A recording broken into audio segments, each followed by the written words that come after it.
Tuungane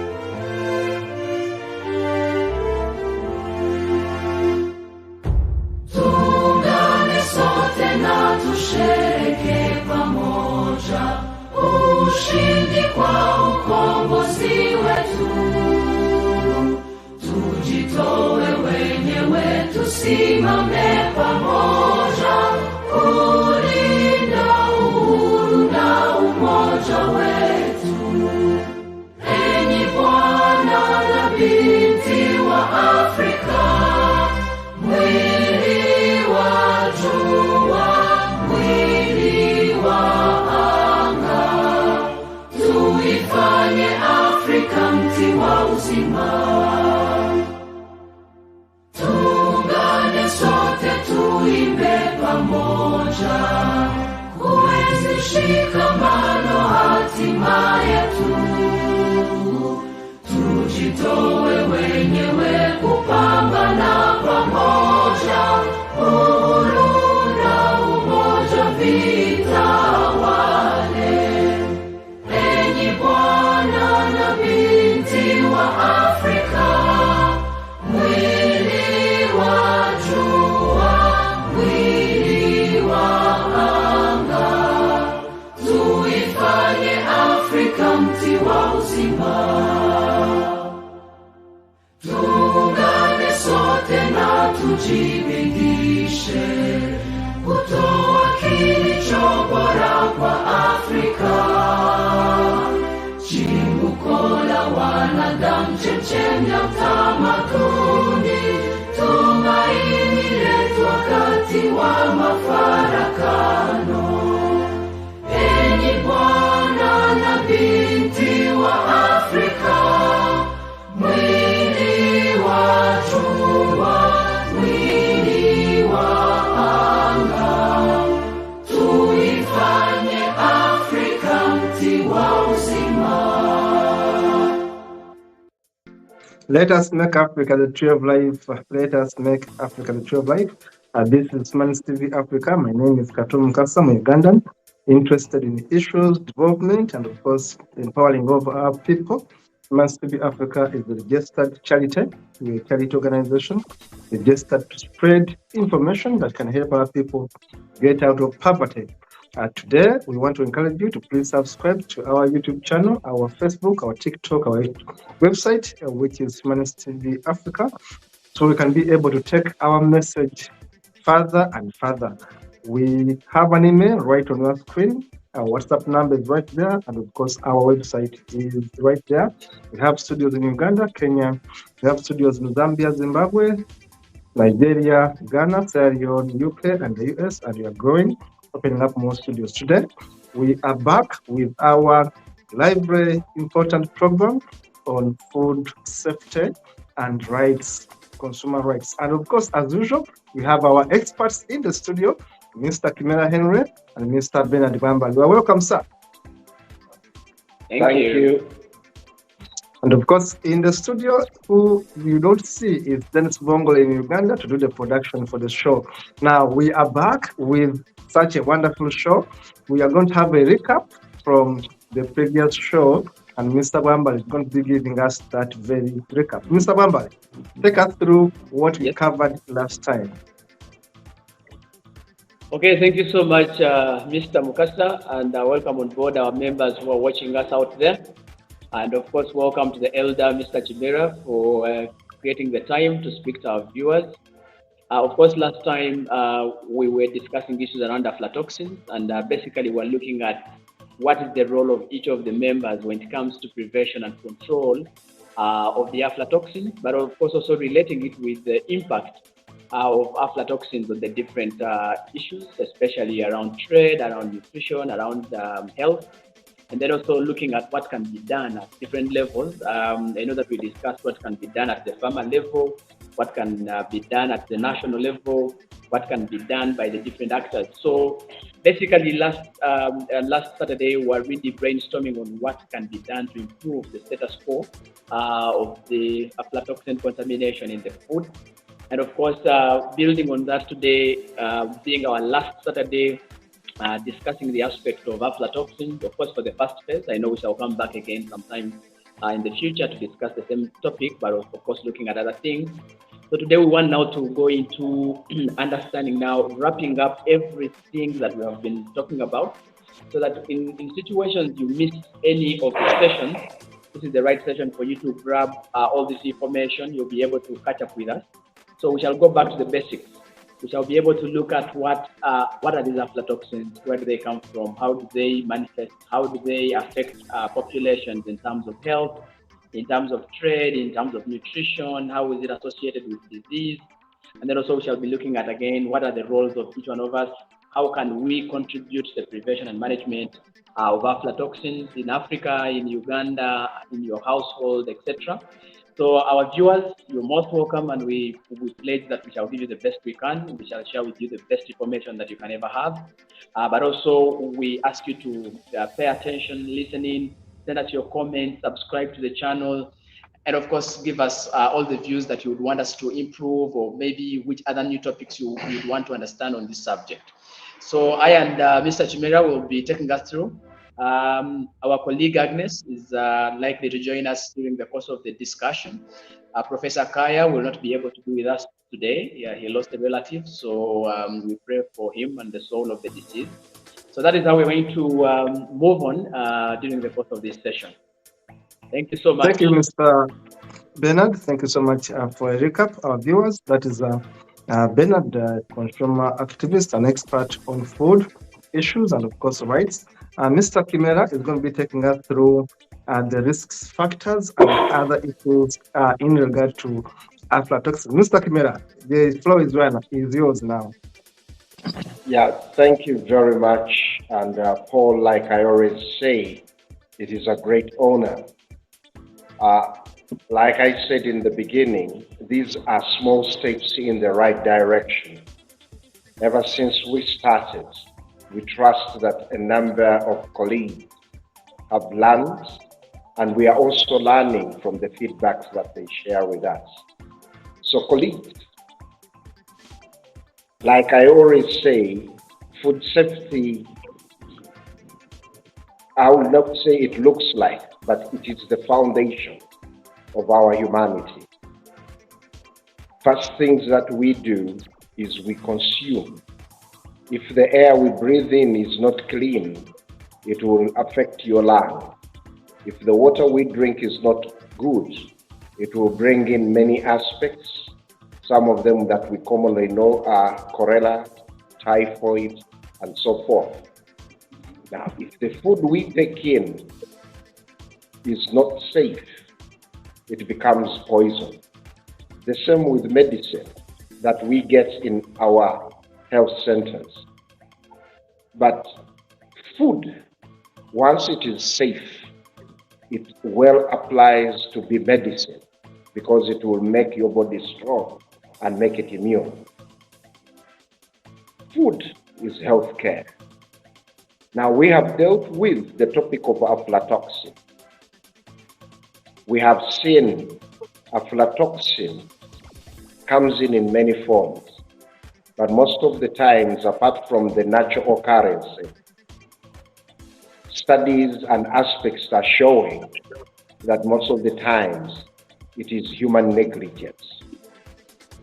How we handle food not following good agricultural practices at the farm level, not following good agricultural practice during harvesting, not following good handling practices after harvesting, during storage, during transportation, not good handling practices or processing and manufacturing practices during processing, not good handling practices at market level and at home level.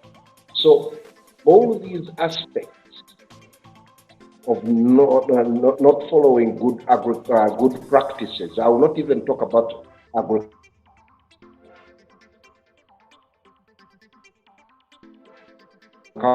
following a quality culture, following the culture leads to dangerous aspects like aflatoxins or microtoxins in the food system. So, from a layperson's perspective, it is very important to follow good practices, which manifest into a quality culture, which quality culture would be a link where you think whatever you are doing, am I doing the right thing? Will it be safe for the other? Will it be good for my business? Will it be good for my family? Will it keep us safe as a community, right from your household into the community? So good practices, a quality culture. If you are in a food business, food safety culture, following standards, following regulations is very key. As we are wrapping up, I would like to go back and bring in aspects. Issues of food safety do not only end with farmers, food businesses, and consumers. It brings in the duty bearers. And this is where we would like issues to do with policy, legal, regulatory, and the institutions that will facilitate our safety. Institutions that will empower those that are in food business so that they do not give us food that will affect our health. That is from the policy perspective, and this will be with our government, ministries, departments, agencies have to play a key role there by making sure that the frameworks that facilitate good practices, quality culture, food safety, and health business are in position to facilitate.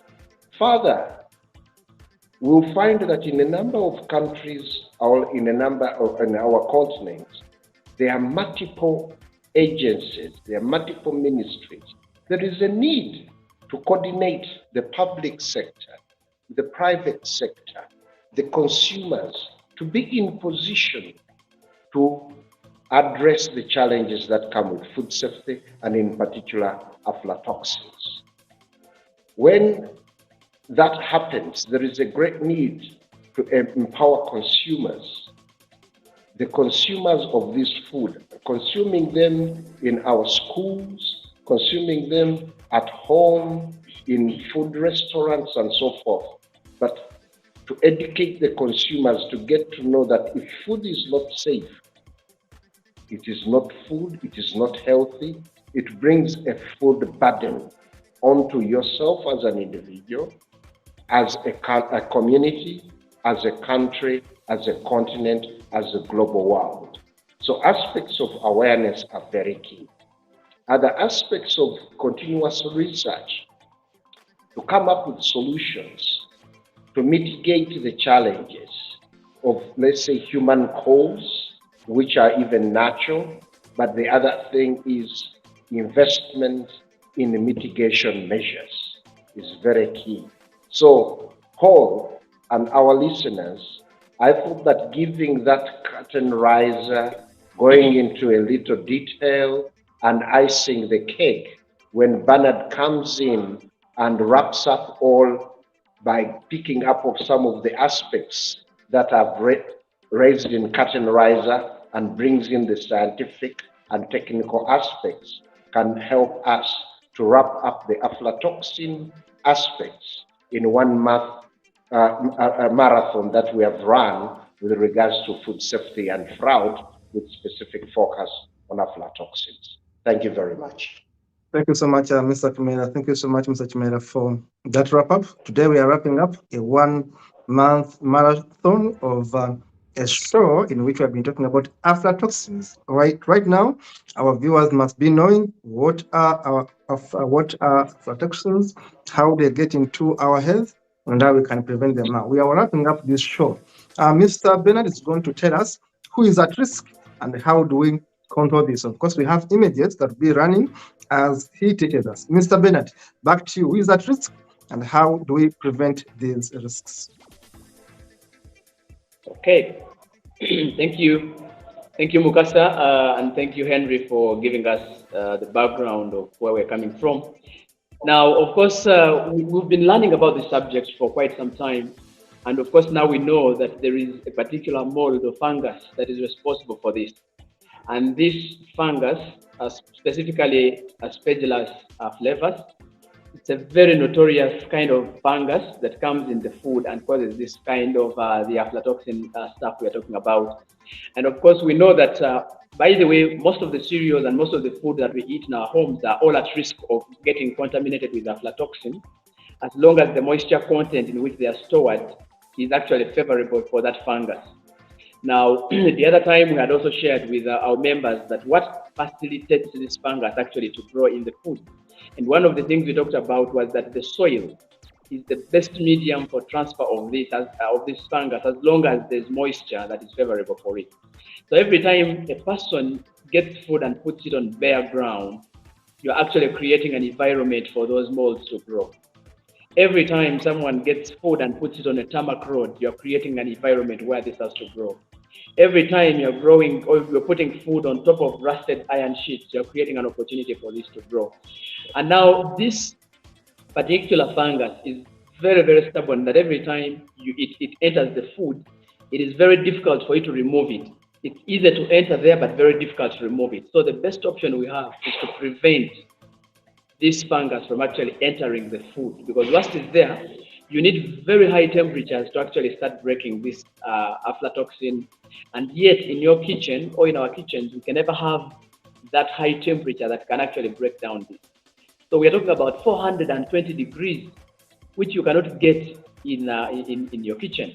So the different ways of how people are handling food, drying it on tarmac roads, letting the animals urinate there and creating some bit of moisture, it brings people at a risk of having contaminated food. But also, going to a household, when you look at the way we store food, you realize that we are keeping it in damp places, or you have a particular place you're keeping food, but then that place has some bit of connection with water. Or maybe you are using a cup which is wet to scoop the food and whatever, and then you increase moisture content to allow these molds to grow. And at the end of the day, the food gets contaminated with aflatoxins. And also, we had also said that once the food has aflatoxins and you consume them in large amounts, the moment the aflatoxins are in the body in large amounts, they start binding to micronutrients that are important to the body. And that means that when the micronutrients are bound, the body cannot have ability to use those nutrients. And so you find that children get a challenge with stunting because the brain is not able to grow well, because the molds, the aflatoxins have already bound the nutrients that are responsible for growth and development of these children. And then at the end of the day, you find that we have cases of malnutrition, stunting, and other forms of malnutrition. But also we realize that every time you have aflatoxins, high concentrations in the liver, during the time when the liver is supposed to work on these toxins, the liver is overwhelmed, and so it is not able to break down these aflatoxins. And at the end of the day, they can be able to cause a challenge with the liver, and that's why liver disease or liver cancers are highly associated with aflatoxins. So you can imagine if you provided a school with aflatoxin-rich foods, it means that all the children knowing to eat that portion or that maize meal are at risk of having liver cancer, because they will be having this in large amounts. Imagine someone is taking porridge in the morning, lunch, and dinner. They are all having maize flour, maize meal. So the quantity of aflatoxins consumed could cause a risk of these students to have a challenge. And so looking at this, we also said that aflatoxin composition in our bodies could actually limit the immune system, because the nutrients that are responsible for immunity are already tampered with. So people become immune suppressed, meaning that their immunity is lower, and every single disease that comes their way, it will hit them down. And so at the end of the day, people have weaker immune systems, and so they can die easily of disease. Or when they get treatment, the treatment may not work satisfactorily because the body is suffering locally from the aflatoxin. Now, given that background, it means that there are quite a number of people who are at increased risk than others, especially when they consume aflatoxins. And one of them are the pregnant women. So pregnant women are actually at increased risk of having challenges when they consume food that has a lot of aflatoxins. Why? Because their immune system is already having challenges with the pregnancy situation. Two, they are feeding children, who, the fetus. Someone is pregnant, and so the fetus is dependent on what this mother is consuming. So every time the mother is taking aflatoxin in the food, it means when the fetus is actually having the aflatoxin. So the aflatoxins are already hindering the nutrients of the mother, and therefore they are also hindering the nutrients of the fetus. So at the end of the day, the fetus fails to grow inside there. And so a child is born stunted or immature, or even sometimes those children can die inside there. And so a mother has a stillbirth, what we call a stillbirth. A child is born dead just because there was so much concentration of aflatoxins in the food that the mother was eating, and that becomes a challenge altogether. So mothers who are pregnant are at so much increased risk. We also look at the mothers who are lactating, the mothers who are breastfeeding. Every time a mother has high concentration of aflatoxins in their bodies, the likelihood of aflatoxins actually showcasing in the milk, in the breast milk, is also very high. So you'll find that now a mother is feeding a baby on milk, breast milk, that is actually highly infected with aflatoxins, and so it brings back the challenges that I just mentioned before. So the pregnant and lactating mothers are really people who are at risk of having challenges when they consume this kind of food. And then, of course, we talk about children under the age of 5. Of course, the age of under 5, these kids are still growing. You know, they need to come up with their potentials. They need to grow. They need a lot of nutrients, actually, especially micronutrients, to enable them, catch up with the growth, especially the vitamins, the minerals, the protein. But all those nutrients have a challenge with aflatoxins. The moment there's high quantities of aflatoxins in the food that this baby is taking, then they're at increased risk of having failure to absorb the nutrients that they have consumed in the food. And what comes out? Malnutrition, immune suppression. Some of them die. I mean, those challenges that come along with having so much concentration of aflatoxins, then the children they get challenges. So there is growth retardation. There is all these problems that come along when people are eating this. But also remember, the children are eating a lot of food, and their food is all at risk. For example, many of the children under 5 are actually victims of consuming milk. Almost every child under 5 consumes milk from cows, from goats, and whatever. Now, if the cow consumed food or feed that had aflatoxins, those aflatoxins, from research, you can be able to find aflatoxins in the eggs, in the meat, in the milk. So, and yet these are the foods that actually most of those children are dependent on at the time of weaning. So it means that when the child consumes all these foods, as long as they are contaminated with aflatoxins, then they are at increased risk of having larger quantities of aflatoxins, and then the other problems come on board that I've just mentioned above. Now, the other people who are at risk, of course, they are students, the school-going children. Now, for them, what predisposes them is the fact that while they're at school, they are eating a lot of food that are actually prone to aflatoxins. So many of them in Uganda specifically, every school will have posho or the maize meal. And I don't know who told us that people should eat portion beans. I don't know where that came from. It's just a mindset that, we have to eat this, but that is not the truth. Why should children eat portion beans for the whole 3 months? And we are busy talking about monotonous diet. You get it. We are talking about monotonous diet, and yet the schools where we have so many children are actually consuming posho and beans. And actually, this is actually what is driving a lot of monocropping, because everyone is planting beans and posho because there's already a market for schools, and then they end up handling it poorly because they want quicker money from the schools, and yet they forget that actually their children too will be in those schools and they're supposed to be getting the money to undertake this. So our farmers have to be very sensitive that even them, they will become pregnant, they will be lactating, they will have their children in school, they will have babies. And so the moment you tell people to get exposed to this kind of aflatoxin, you are not only creating a challenge to other people, but also to yourself. Now, those are the key persons actually who are at increased risk. Maybe the other category of people who suffer most when they consume these are people who have already other comorbidities, like those who are living with non-communicable diseases, hypertension, diabetes, the cancers, and etc. Now, the moment they keep eating a lot of aflatoxin, the more they're at risk of suffering even locally, because one, their immunity is going to go down, and when their immunity goes down, it simply means that when the food they are eating is not going to make sense, because already the nutrients that will be boosting them up are already bound by the aflatoxin. So at the end of the day, they either die early, they become weaker, and they end up staying indoors for a very long time, and yet they could actually be doing other work. But because of the too much concentration of aflatoxins in the food they are eating, then it becomes problematic. Now, for malnourished children, if malnourished children start eating food with aflatoxins, for them actually they may end up dying very quickly, because already all of their body systems are already affected by the nature of the malnutrition they are suffering from.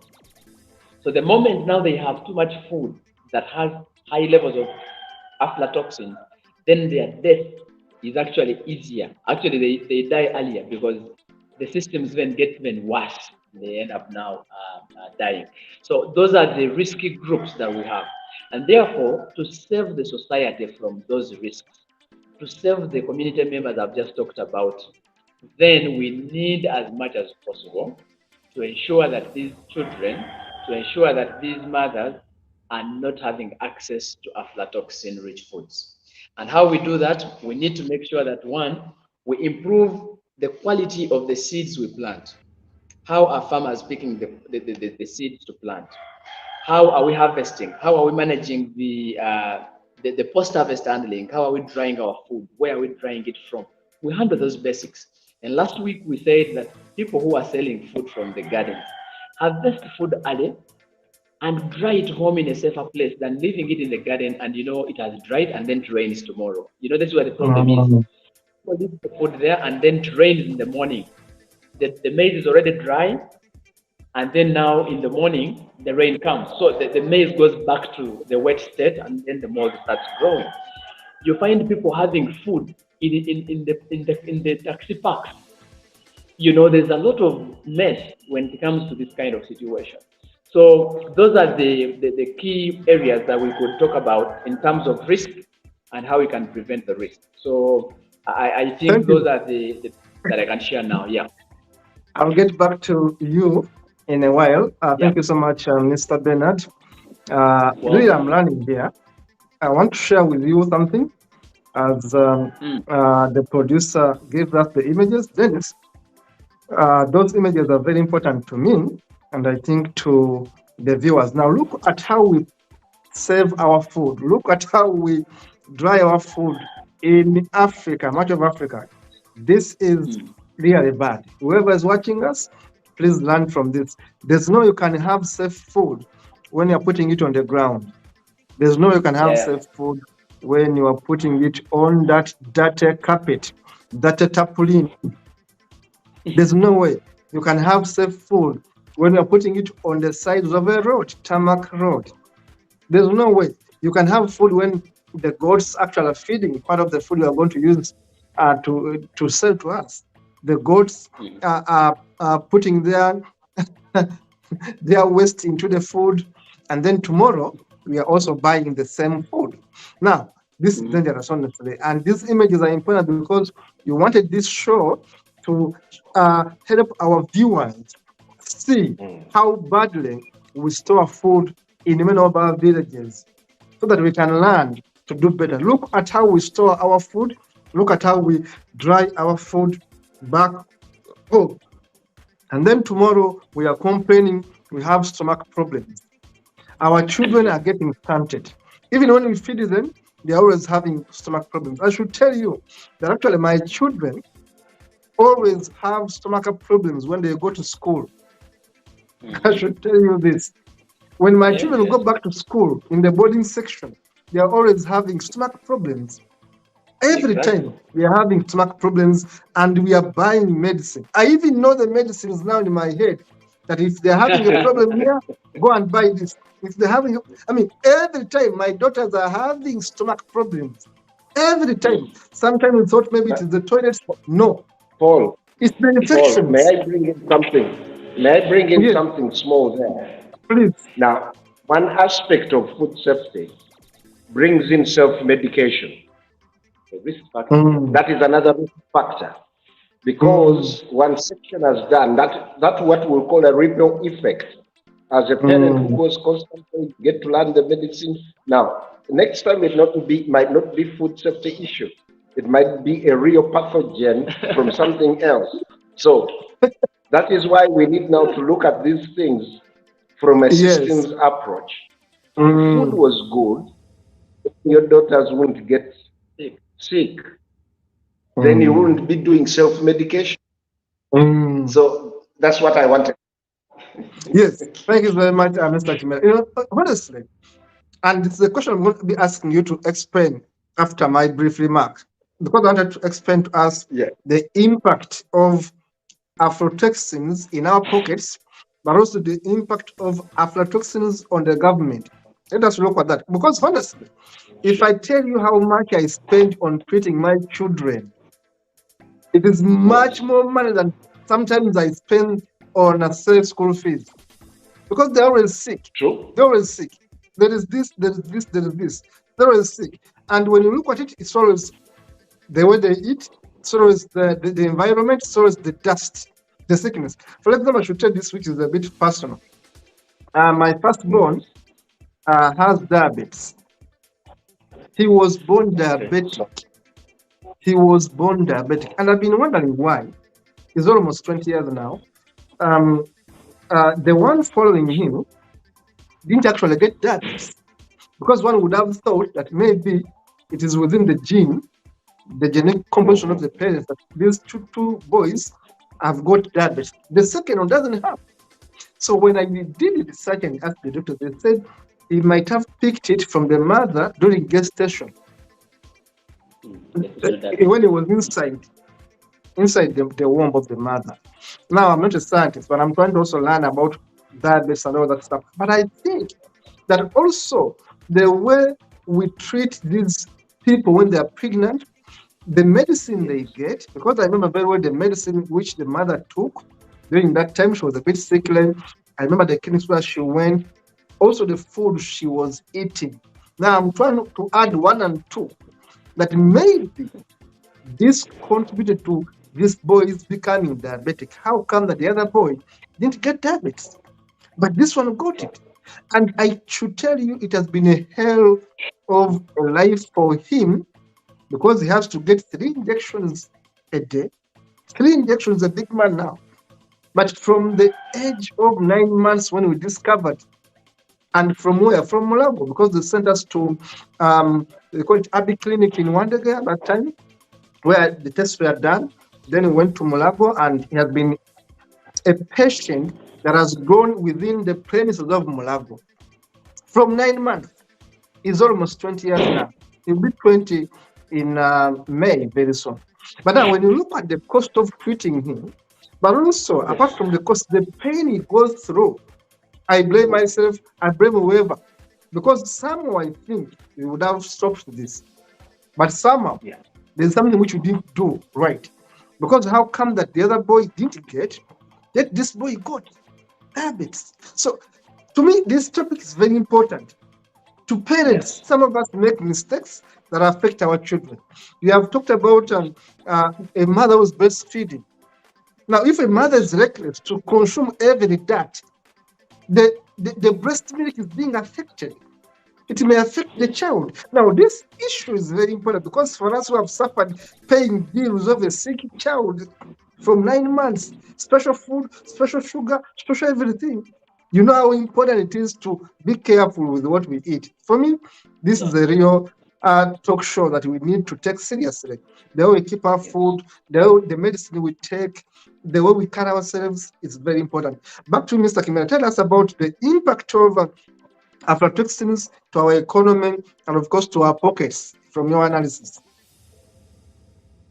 I'm sorry, I'm going to use you, Paul, as a case study, because you have given us the curtain riser, the pain even in your voice. For now nearly 20 years, you have a son, but they are where things are done knowingly and others are done unknowingly. Every day, consumers are victims. one, victims of their negligence, and number two, victims of unscrupulousness and carelessness of the would-be duty bearers. But let me start with the individuals. If you are a farmer and you start by buying inputs of poor quality, it takes us to the aspect garbage in, garbage out. Yeah. Now the inputs, you go to Bernard and Professor Kaya told you very well that aflatoxin, most of it is within the soils. Now you wrongly administer, you wrongly do bad agricultural practices, you do bad post-harvesting, you end up with garbage produce, which produce is prone to aflatoxin due to your behavior, due to your practices. If you go to a market that is serious, you lose out all the investment you did right from the inputs, the labor, the natural resources, the time you spent on weeding, the time you spent harvesting, all the employees. So when you look at the journey, the value chain of pre-production to post-production onto the market, and you have a poor quality produce, you have lost thousands and even millions, both in hard cash, mental torture because of the loss. You might lose even the people you work with. You have lost soil nutrients.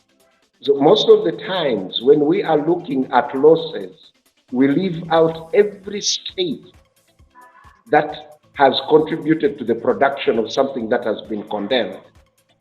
Water is lost, vegetation is lost, nutrients in the soil are lost. So that is an impact to an individual as a farmer.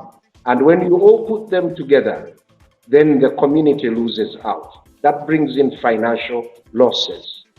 Where you don't earn the expected income, it makes your body fragile. You end up being poor. So poverty is not only resources, but you can be nutrients poor. You can be health poor because you can't afford to take care of yourself. Then the burden of disease comes in. So to you as an individual, as communities, it makes you unproductive. Then it will go on to affect even the other socioeconomic enterprises you might have. You will not educate your children. You will not take care of your family. You will not be able to have resources to save and get a livelihood, even a good home. So you will always be in a vicious circle of poverty. That is from an individual perspective. You will be sickly, your well-being is gone. Now let's go to the national economy. The national economy first will be burdened. It will have a healthy burden of all the citizens, starting with you as an individual, and there will be a health burden to the nation, where productivity of its citizens will be very low. Productivity of the animal husbandry will be very low. Then incomes will not be able to be got. Then the country will not be earning enough revenue. It will take care of the citizens who are a healthy burden, to take care of low revenue got. Then we will start looking from the Bretton Woods institutions, IMF, World Bank, bilateral loans, and so forth. Then the country itself will end up being in poverty. The citizens are in poverty, the country treasury is in poverty, and if we have got luxurious leaders who might not end up caring about us, then the general welfare of the country would be in poverty. Then the other aspects would be, most of the times we bring in investors, whether local or foreign. They need a market for their produce.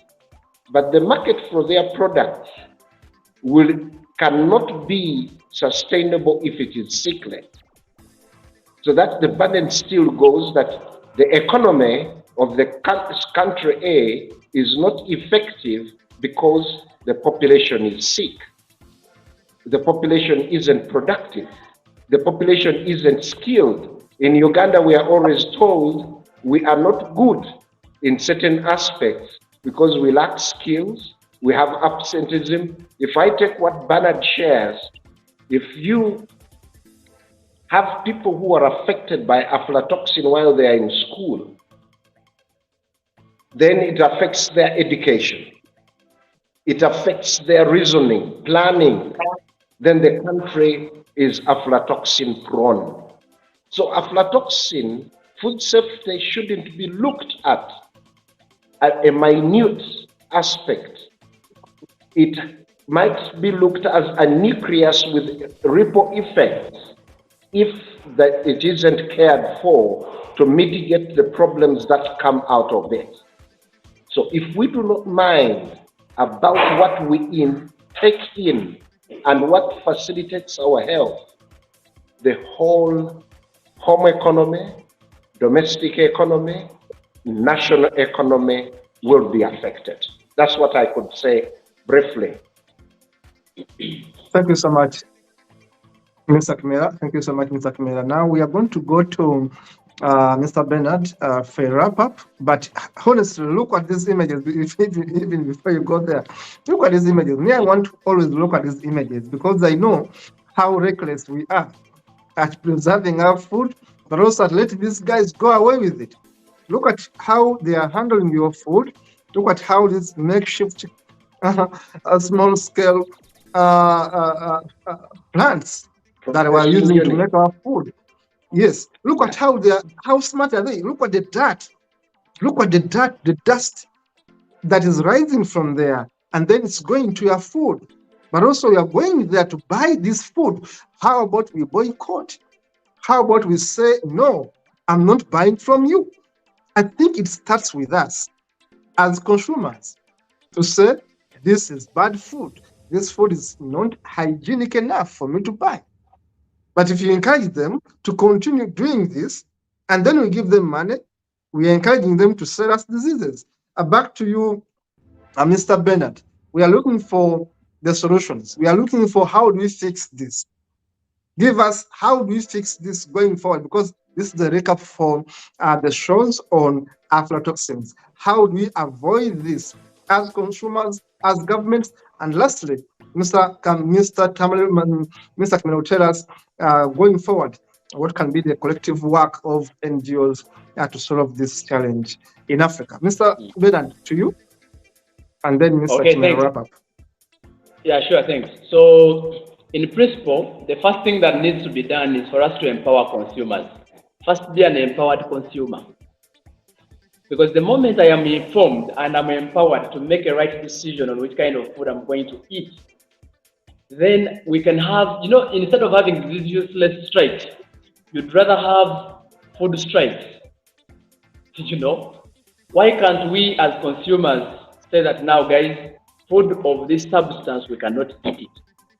Actually, what you're just saying, that is the beginning of things. And when the people who are giving us wrong food come to realize that actually they are no longer getting customers, then they will certainly improve. That is one thing I think. Because look here, the market people, the business people say, okay, my customer is my boss. You've had those kind of saying, my customer is my boss. Why should you give then your boss something that is going to kill them and then you no longer have a boss? So who's going to pay you? This is how the economy dies. So in principle, we need to say that, okay, my customer is my boss. So I must provide him something that gives him satisfaction for him to come tomorrow. So the moment the bosses of let me take you there.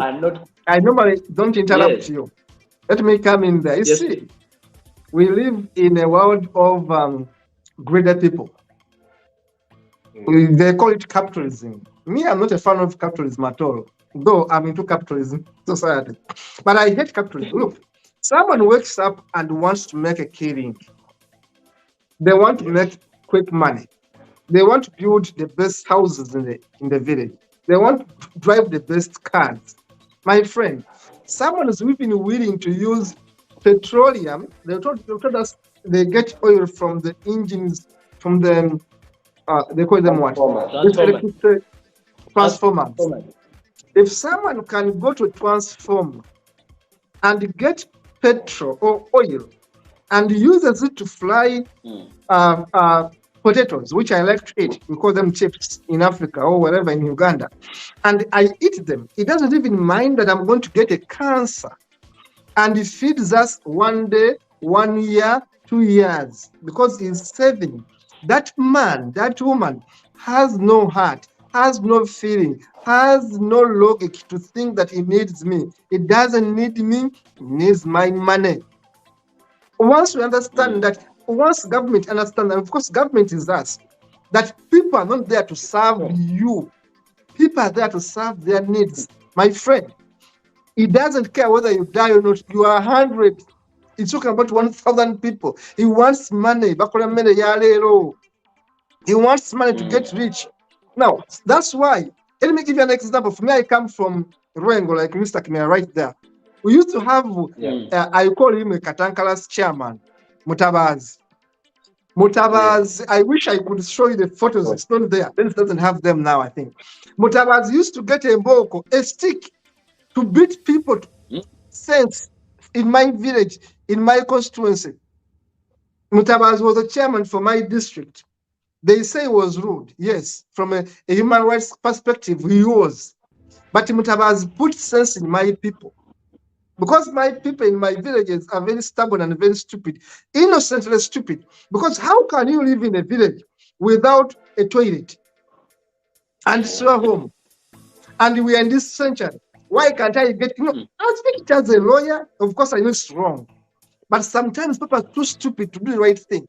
You find it, a person putting cassava, you are going to eat in soil. I mean, in a compound which is full of mud. It's affecting you. Now, if you get a rogue chairman like Mutabazi, he's going to use blood and iron like Hitler or Mussolini or whatever to beat sense in you. I'm not saying beating people is right, but sometimes people are so stupid because they want to make profit. Honestly, it brings in the aspect of government using a tough hand to enforce these policies. Mutabazi was using a wrong approach to beat people, which I don't support, honestly. But somehow, how do you awaken our people and tell them, don't allow animals to come and poo-poo in our food? And tomorrow, you sell it to us. Don't allow yourselves to put food alongside the road because stomach has tar. Stomach has aflatoxins. Stomach has substance that can affect my stomach.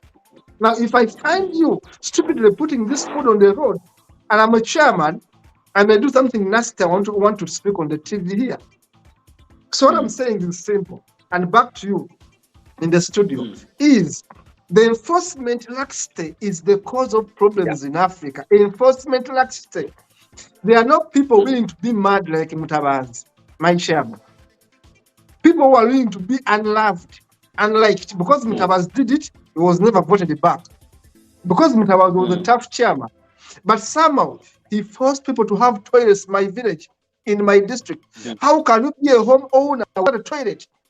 How can you be a person without ensuring that your children go to school? Mutabazi could find children not in school and he goes and canes the parents. It was wrong, but he was doing his job. He was doing his job. He finds you are dirty, you are having a factory, whatever they call them, for this small, I mean, this, how do you call them? I don't, my English is running. Now, these machines there for milling our food, kosho milling machines, he finds you when it's dirty, Mutabazi will pack his car and give you some chiboko. He does discipline to you because you are old enough to be responsible. You only want to get profits. Back to you, Mr. Kimera. Now, as we wrap up, I was simply giving you my side of the story, that if I was a president, if I was the chairman, if I was someone with responsibility in Uganda, I'd have been a Mutabazi. Sometimes people are very troubled.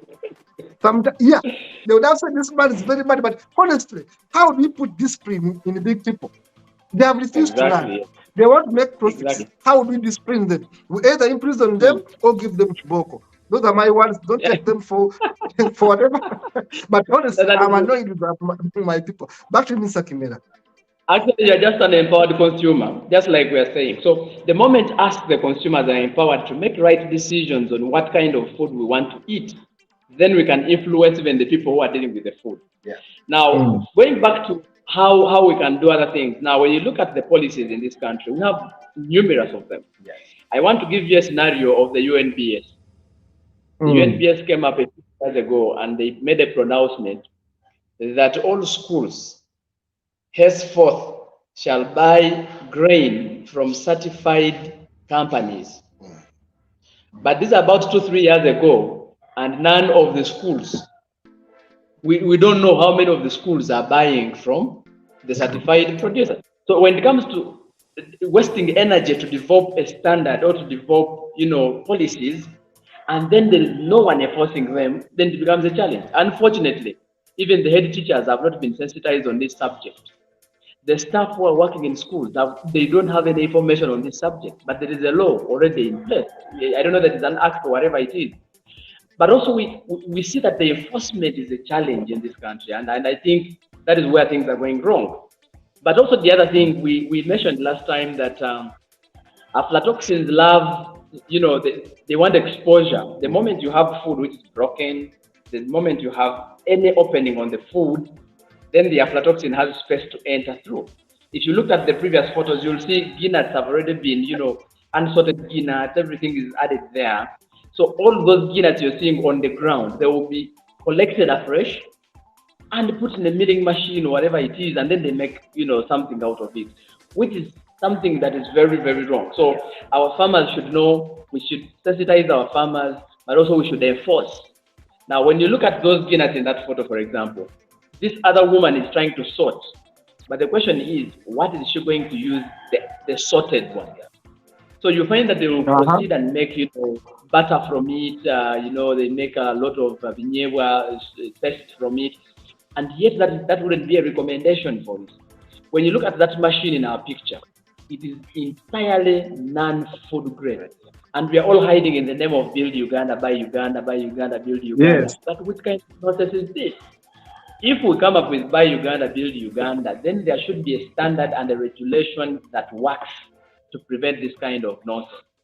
When you look at our farmers, some of these farmers know even what to do, but the challenge is that there is no value addition to their produce. If, for example, they bring maize, which is dirty, and the other one which is not dirty, the cost is the same. So you find that the farmer asks you now, okay, I have sorted the maize. I have given you the best quality maize. What about now the other one who has dirty one? Now you see that you are buying a kilogram of maize at the same cost. So the farmers get demotivated with this kind of stuff, and so they end up doing what is wrong. Now, it would be the responsibility of our government to regulate some of these market dynamics to make sure that, okay, you have an additional value to your produce if you sell it in this stage, or you have this added to your food if you have it at this stage. So I think that is why the Europe and America and other continents beat us, because for them, they have grades of food. For us here, we don't have any grade of food. As long as there's kosher in the market, it will be bought at the same cost. So farmers will get a little bit demoralized and all this. But also the other reality is that the aflatoxins are also in the other food, especially the animals. So where do we buy animal feed? How do we make animal feed? Last week, actually, Professor's father lost.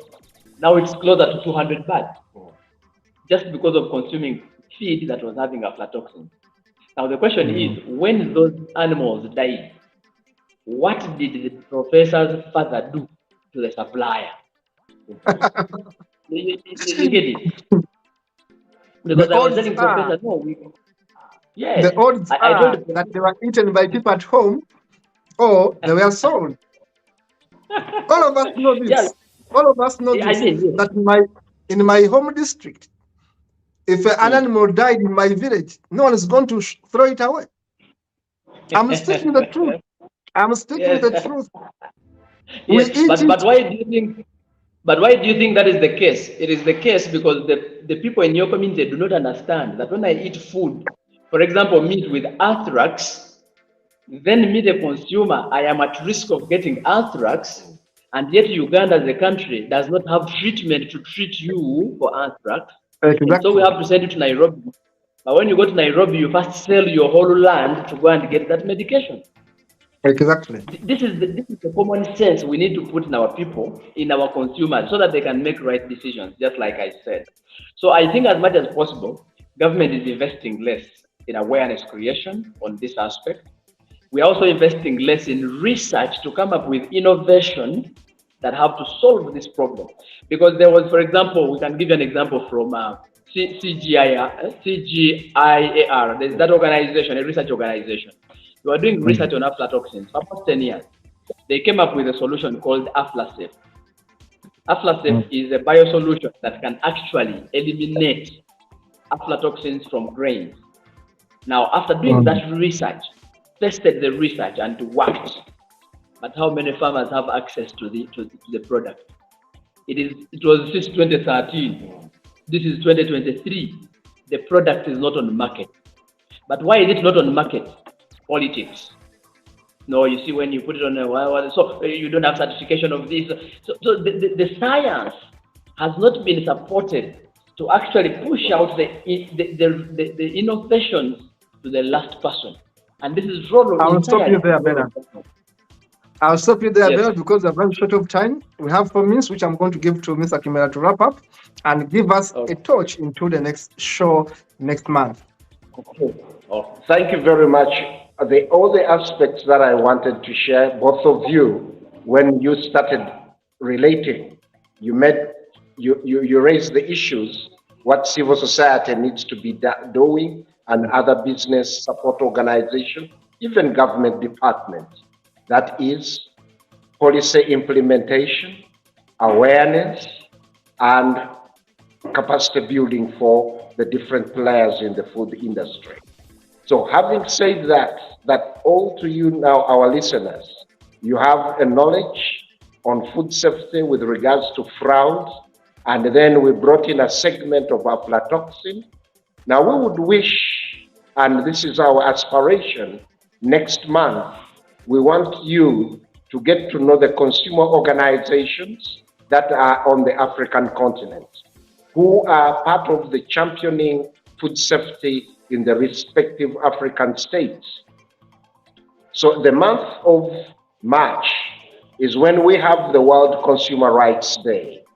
Now we are going to dedicate March to consumer organization with regards to food safety and other components that are affecting consumers on the African continent, and then and other continents globally. So we will be discussing many things during the month, and we will be bringing on board different consumer organizations in Uganda, Kenya, Zimbabwe, Zambia. We'll go to West Africa, Ghana. We'll bring in Senegal, Gambia, Nigeria, and even Egypt. And also we'll be getting our colleagues from North Africa. We'll see if we can get somebody who can speak English, or if they are speaking French or Arabic, they will come into the Humanist TV Africa to bring out the consumer organizations, and that will be great. So we look forward to being with you in March. It is the consumer awareness, the World Consumer Rights Month, but 15th March is the World Consumer Rights Day, when it is observed globally. But the whole month, I would like to thank Paul with all your team at Humanist Africa TV for allowing us to champion consumer issues, starting with food safety. As we tag along, we'll go into all other aspects, digital finance, product safety, transport safety, or road safety onwards. Thank you very much, and it is a pleasure being with you, colleagues.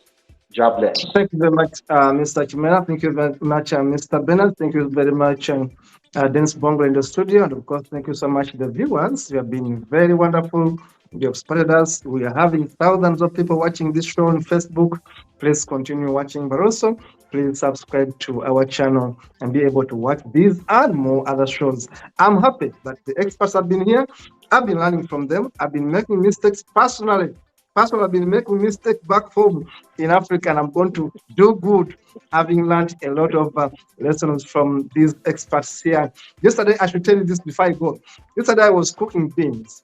I cook for myself here, and I buy beans from a shop.